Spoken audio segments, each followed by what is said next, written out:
जय श्री कृष्ण। जय श्रीमान नारायण। लक्ष्मीनाथ समारंभां नाथयामुनिमध्यमान् अस्मदाचार्य पर्यन्तां वंदे गुरु परंपरां। जिस प्रकार हमने अपनी भागवत अमृत चैनल के माध्यम से अपनी पिछली वीडियो में संप्रदायों के विषय में एक छोटी टिप्पणी, छोटी चर्चा की थी, जिसके आधार पे हमने ये समझा कि 4 तरह की मूल संप्रदाय हमारे धर्म में विद्यमान हैं, जिसमें हमारी श्री संप्रदाय, ब्रह्म संप्रदाय, रुद्र संप्रदाय और सनकादिक संप्रदाय, ये 4 तरह की संप्रदाय हमारे धर्म में विद्यमान हैं।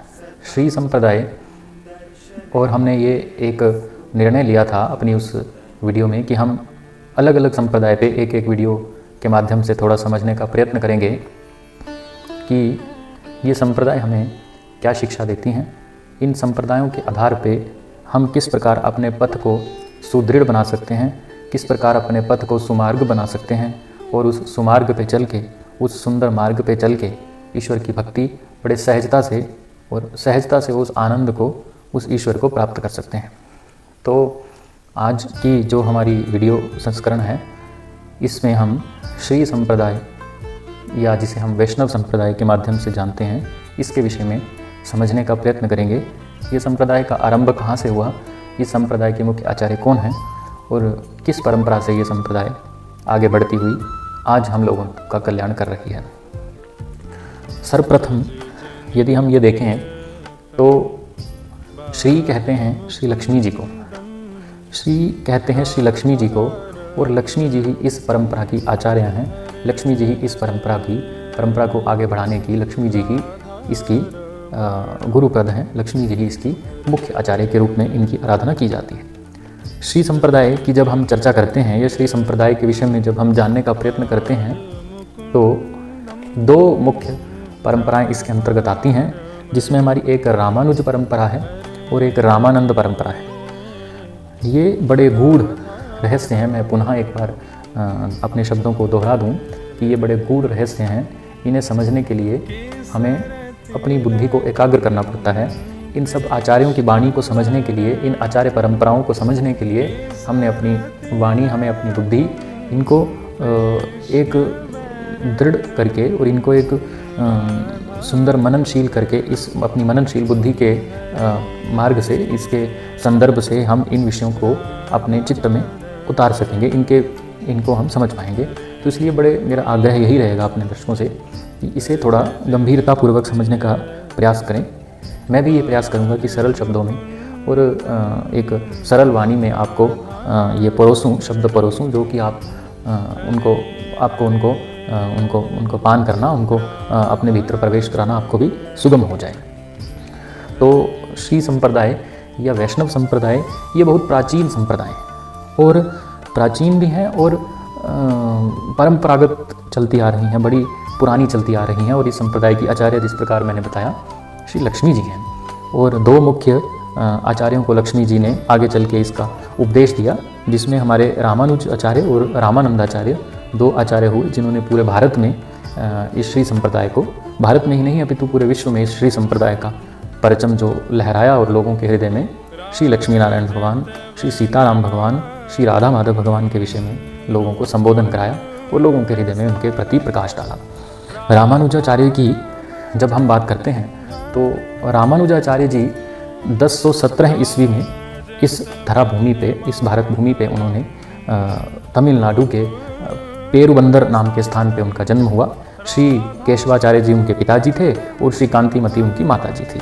तो रामानुजाचार्य का जन्म 1017 ईस्वी में भारत के तमिलनाडु क्षेत्र में हुआ।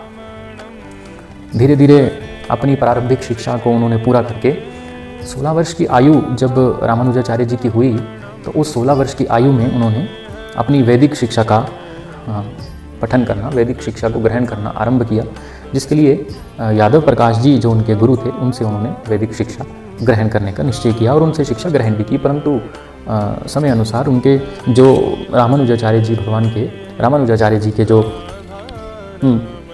परिचय थे, रामानुजाचार्य जी भगवान के जो विचार थे, वो इतने पवित्र और इतने उच्च स्तरीय थे कि यादव प्रकाश जी जो उनके गुरु जी थे, वो भी उनके संशयों का उत्तर देने में असमर्थ हो जाते थे। तो यादव प्रकाश जी ने उन्हें, एक समय ऐसा आया जब यादव प्रकाश जी ने उन्हें दूर कर दिया अपने से कि तुम बहुत प्रश्न पूछते हो और आपके प्रश्नों का उत्तर मैं सहजता से नहीं दे पाऊँगा, मेरे पास आपके प्रश्नों का, आपके संशयों का उत्तर नहीं है। तो फिर रामानुजाचार्य जी को ये ज्ञात हुआ कि श्रीरंगम में यामुनाचार्य जी इस समय गुरु पद पे आसीन हैं और यामुनाचार्य जी जो हैं ये पूरी परंपरा को, पूरे भारत के संतों के दिग्गज संत हैं और उनको पूर्ण ज्ञान है। तो श्रीरंगम में इनके पास, श्रीरंगम में जो है हमारे यामुनाचार्य जी के पास जाने का निश्चय रामानुजाचार्य ने किया और वहाँ की तरफ अपना मार्ग बढ़ाया और वहाँ की तरफ जाने का प्रयास किया। परंतु गतानुसार हुआ क्या कि जब तक वो श्रीरंगम में पहुँचे तब तक यामुनाचार्य जी भगवान के धाम को प्रस्थान कर चुके थे। यामुनाचार्य जी अपना शरीर जो था उनका शांत हो चुका था। तो यामुनाचार्य जी वहीं पे जब वो पहुँचे तो उन्होंने देखा कि उनकी जो दाहिने हाथ की कुछ उंगलियां थी वो मुड़ी थी। फिर उन्होंने उसमें जो भी उत्तर थे वो दिए और उन्होंने जो भी संकेत था यमुनाचार्य जी का श्री रामानुजाचार्य के प्रति, उस संकेत को ग्रहण किया और उसके माध्यम से उन्होंने ये निश्चय किया, उन्होंने ये दृढ़ किया कि अब मैं आगे चल के पूरे भारत में वैष्णव संप्रदाय का, भक्त भगवान जीव जगत माया का पूरे भारत में इसका बीजारोपण करूंगा और जन जन तक ये जो संकल्प है यामुनाचार्य जी का, इसको दोहराऊंगा कि प्रेम करने के योग्य सिर्फ ईश्वर ही है। यामुनाचार्य जी की मनन शिक्षा को उन्होंने ग्रहण किया। यामुनाचार्य जी मृत्युशैया पे जिस समय बैठे थे तो वहीं उन्होंने, रामानुजाचार्य ने उनकी शिक्षा को ग्रहण कर लिया और उन्हें अपना गुरुपद मान के आगे चल के विशिष्टाद्वैत वेदांत के माध्यम से, विशिष्टाद्वैत दर्शन के माध्यम से जन जन का कल्याण कराया। अब विशिष्टाद्वैत दर्शन क्या होता है, इसको मैं बिल्कुल संक्षिप्त मार्ग से बता देता हूँ। विशिष्टाद्वैत दर्शन वो है जहाँ पे ये बोला जाता है कि जीव और भगवान दोनों भिन्न हैं, जीव और भगवान दोनों भिन्न हैं, परंतु जीव उस भगवान का ही अंश है। जीव और ईश्वर दोनों भिन्न हैं, अलग अलग हैं, परंतु अंश, जो अंश है वही, अंश कहाँ से आया है, ईश्वर से आया है। जीव जो है वो ईश्वर का ही अंश है, परंतु स्वयं भगवान नहीं है। जीव भगवान नहीं है, भगवान अलग है, जीव अलग है, जीव भगवान का ही अंश है। तो उन्होंने इस तरीके की शिक्षा को पूरे भारत में पहुंचाया और जन जन तक ये मार्ग सुदृढ़ किया और बड़ा अतुलनीय मार्ग उन्होंने ये बनाया और बड़े सुंदर भावों में, सुंदर शब्दों में लक्ष्मी नारायण भगवान के चरित्रों का गान, श्री सीताराम चंद्र चरित्रों का गान, श्री राधा माधव जी के चरित्रों का गान करके पूरे भारत में हर वर्ण के लोगों को, हर तरह के लोगों को उन्होंने बड़ा सुंदर ये शिक्षा दी कि जो भक्ति जो है वो केवल एक किसी प्राणी मात्र के लिए नहीं है, भक्ति जो है वो सबके लिए है, प्रेम जो है वो सबके लिए है, हर एक प्राणी, क्योंकि हर एक प्राणी, जो भी प्राणी है वो भगवान का ही अंश है, भगवान अर्थात प्रेम का अंश है और वो प्रेम ढूंढता है। तो उन्होंने ये हर एक वर्ग के लिए मंदिर प्रवेश के मार्ग, शिक्षा के मार्ग, सेवा के मार्ग रामानुजाचार्य जी ने खोले और उन्होंने ये जो धारणाएं हमारे भारत में उस समय चल रही थी वर्णों को लेके या भिन्न भिन्न वर्गों को लेके, उन्होंने शांत करवाया और उनसे ऊपर उठ के यही शिक्षा प्रदान की कि ईश्वर सर्वोच्च है, जीव जगत उसी के अंग हैं, जीव और जगत उसी के अंग हैं और मोक्ष का अर्थ जो है वो भगवान की शरण में जाके उसकी अनंत सेवा करना है।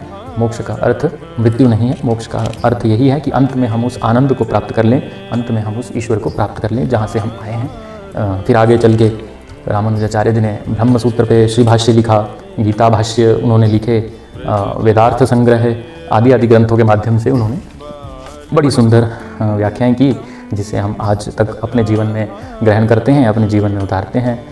दक्षिण भारत में यदि हम देखा जाए तो दक्षिण भारत में वैष्णव संप्रदाय के अधिक मंदिर हमें देखने में मिलते हैं। हमारा सबसे प्राचीन मंदिर तो तिरुपति बालाजी, जो कि दक्षिण भारत का बड़ा मुख्य मंदिर है, तो सुमुख्य मंदिर है तिरुपति बालाजी, सब जानते हैं उसके विषय में। पद्मनाभ स्वामी मंदिर, जिसके विषय में सब जानते हैं कि किस प्रकार अभी कुछ गत वर्षों पहले भी वहाँ कुछ तहखाने इत्यादि खोले गए जिसमें अत्यधिक धन की वर्षा हुई। तो ये श्री संप्रदाय है, श्री का अर्थ ही लक्ष्मी होता है।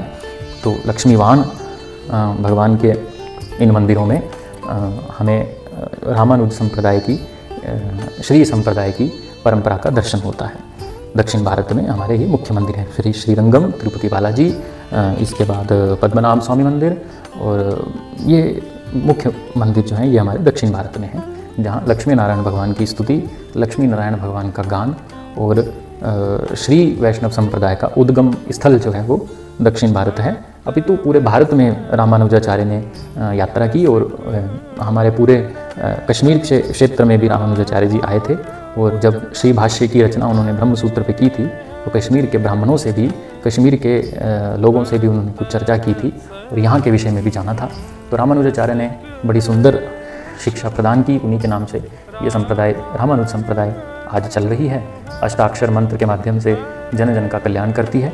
अष्टाक्षर मंत्र लक्ष्मी जी के द्वारा प्रवरित हुआ। लक्ष्मी जी ने, जिस प्रकार मैंने पिछली वीडियो में बताया, लक्ष्मी जी ने अपने जो विश्वक्सेन जी थे उनको दिया, उन्होंने अपने शिष्य को दिया। इस प्रकार चलते चलते रामानुजाचार्य जी के पास आया और रामानुजाचार्य जी से वही अष्टाक्षर मंत्र जो है वो हमें प्राप्त हुआ। और उसी अष्टाक्षर मंत्र का जाप करके, उसी अष्टाक्षर मंत्र का मनन करके हम अपने जीवन में आगे बढ़ रहे हैं। इसके विषय में हम और भी यदि कहें तो श्री संप्रदाय, जितनी भी संप्रदाय होती हैं, जितनी भी परंपराएं होती हैं, तिलक के रूप में इनकी बड़ी सुंदर पहचान होती है।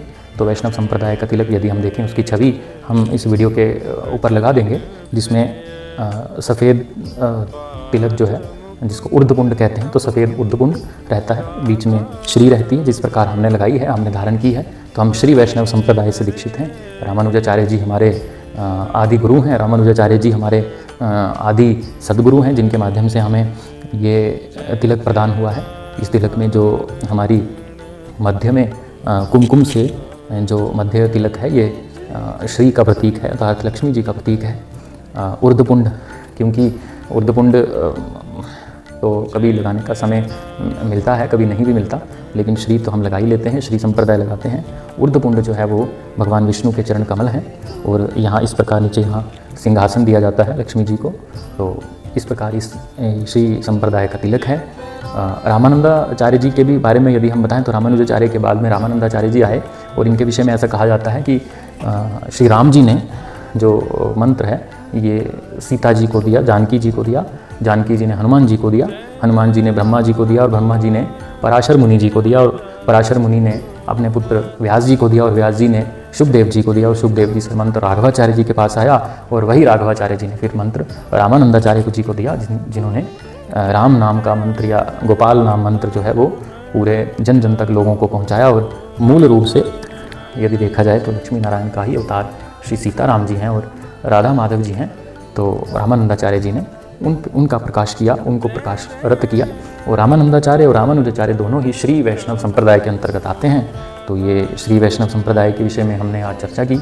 मैं ये उम्मीद करूँगा आपको कुछ थोड़ा बहुत समझ आया होगा। विशिष्टाद्वैत दर्शन के माध्यम से हम ईश्वर की आराधना करते हैं, ईश्वर का मनन करते हैं। भेद नहीं करना है, अलग अलग वर्ग के लोगों में किसी में भेद नहीं करना है। संप्रदाय भेद मान लेते हैं, संप्रदायों की पूजन पद्धति बेशक अलग होगी, पूजन पद्धति में जरूर उनमें कोई ना कोई अंतर होगा, लेकिन उद्देश्य तो सब परंपराओं का एक ही है, ईश्वर की प्राप्ति। हर परंपरा अपने आप में सुंदर है, हर परंपरा अपने आप में बड़ी ही अद्भुत है और हर परंपरा हमें ईश्वर की ओर लेके जाती है।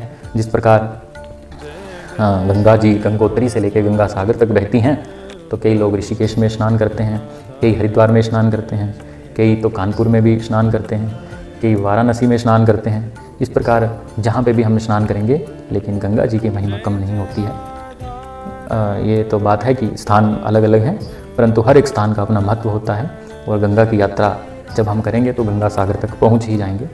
तो भिन्नता जो है वो संप्रदायों में नहीं है। हर संप्रदाय का उद्देश्य ईश्वर प्राप्ति, मोक्ष प्राप्ति और आनंद प्राप्ति है। किसी भी संप्रदाय में आप दीक्षित हो सकते हैं, किसी भी संप्रदाय का आप आश्रय लेके अपने पग को सुमार्ग बना सकते हैं, सुदृढ़ बना सकते हैं। इन्हीं सब चर्चाओं के साथ आज के सत्र को यहीं विराम देंगे। अगली वीडियो में हम ब्रह्म संप्रदाय के विषय में समझेंगे। ब्रह्म संप्रदाय कौन सी है? गौड़ीय संप्रदाय इनके अंदर आते हैं। जो भी लोग इनमें आते हैं, जो भी आचार्य चरण इनमें आते हैं, उनका मनन करेंगे, उनका चिंतन करेंगे और उनका एक मानसिक दर्शन करके अपने जीवन को आनंदित करेंगे। इन्हीं सब शब्दों के साथ जय श्री कृष्ण, जय श्रीमन नारायण, राधे।